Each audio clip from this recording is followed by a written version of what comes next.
long way since we started. It's really incredible that we've been able to establish ourselves as such a key player in a really competitive industry. And it really just comes down to one simple idea, which is just to create the best user experience. But I think the best user experience is not just about the product. It has to be about the love and the passion for what you do and how customers can see that. We actually started with only 5 people in customer service, and now we have more than 500 people in customer support in more than 10 locations around the world.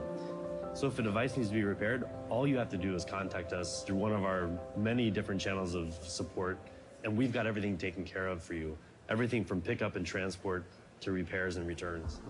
We also have multilingual support in local regions so that, for example, if you're from France, all you have to do is go to the website and you can speak directly to one of our French agents. I had a customer that had a problem, and always he was, I want to speak with Paula, I want to speak with Paula, I want to speak with Paula.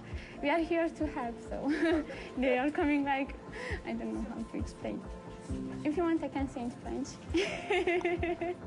When you have a customer asking for a particular agent, I would say at that point it's like a small friendship.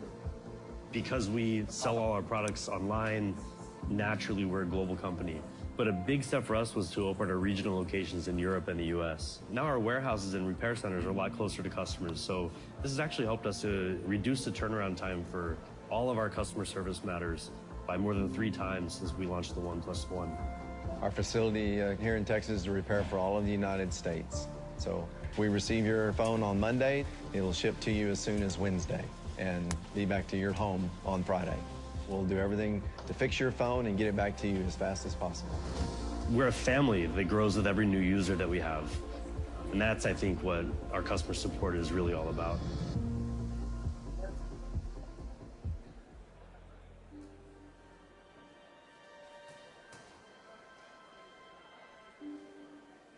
We actually didn't know what would happen when we started OnePlus. We just knew that all the Android smartphones on the market weren't made well enough.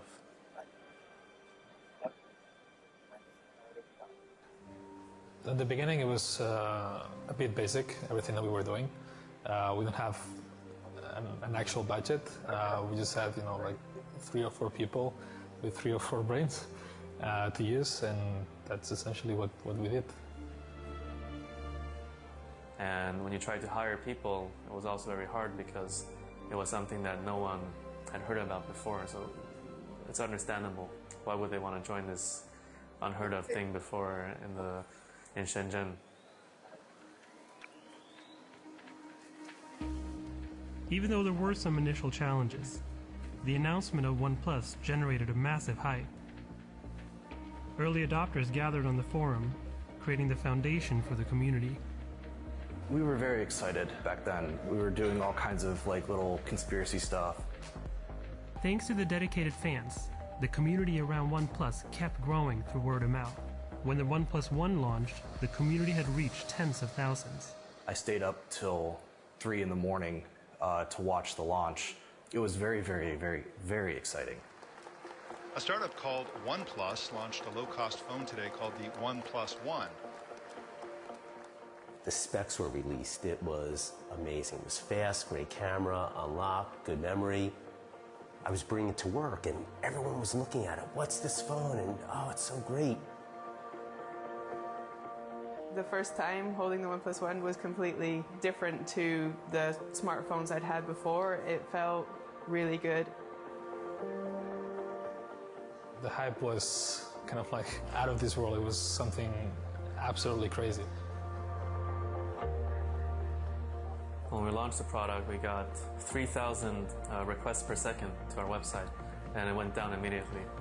I don't know what we've done, but we've done something pretty significant. We kept releasing invites, and every single month we were selling more than the previous month. I think for other companies, like you start selling the first, let's say, month and a half, you sell a lot of phones, then it kind of like dies out. But for us, it was like, well, we release more invites and people buy more phones.